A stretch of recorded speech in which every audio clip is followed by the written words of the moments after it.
அம்மா அப்பா வந்து காதலுக்கு மரியாதை படம் பார்த்துட்டு இருப்பாங்க. அதில் வந்து எப்ப சேருவாங்க அப்படின்னு வெயிட் பண்ணிட்டு இருப்பாங்க. ஆனால் தான் இதில் அப்படி நடக்கும். இந்த முரணை நான் பதிவு செய்யணும்னு நான் நினச்சேன். அதாவது வந்து எல்லாருமே வந்து நல்லவங்க தான். யாரும் ஜாதி மதம் பார்க்கறது இல்லை அப்படிங்கிறது நல்லவங்க தான். ஆனால் ஒரு குறிப்பிட்ட சம்பவத்துக்கு மேலே அவங்க மேலே அவங்க அப்படி இருக்கிறது நான் வந்து அது கோத்ரூ பண்ணியிருக்கேன். இப்போ நான் இருக்கிற ஏரியாவில் இப்போ நான் சின்ன வயசுலலாம் பேரை சொல்லி கூப்பிட மாட்டாங்க. டே அந்த ஜாதி சொல்லி டே இப்படி சொல்லி சகஜமாக அது ரொம்ப செல்லமாக கூப்பிடுவாங்க. அப்போ ஆட்டோமேட்டிக்காக தெரிஞ்சிடும் யார் ஃப்ரெண்டாக இருப்பாங்க, அந்த ஜாதி தான் இருக்கிறது.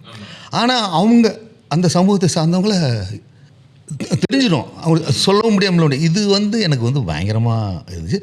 இது அந்த சூழ்நிலையில் வாசுகி முருகேசன் காதில் வந்து இது விஷத்துக்கு ஊற்றுனது, அதுமாதிரி நிறையா அந்த ஆணவ கொலைகள் அப்போ அந்த சுச்சுவேஷன் நடந்துட்டு இருந்துச்சு.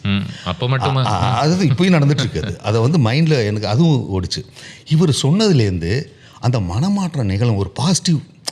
தான் மனைவிக்கு அப்படி ஒரு ஃப்ளாஷ்பேக் இருக்குது. அவள் இது பண்ணிட்டா அவனை ஏற்றுக்கிறோங்கும்போது அவளை வந்து அந்த மென்டல் ஹாஸ்பிட்டலில் வந்து சேர்த்து விட்றேங்கிற ஒரு மனப்பான்மை வரணும். அதாவது ஒரு படைப்புங்கிறது வந்து ஒரு நம்பிக்கையை விதைக்கணும் அப்படிங்கிற ஒரு விஷயத்துக்காண்டி தான் பிடிவாதமாக அந்த கிளைமாக்ஸ் பண்ணி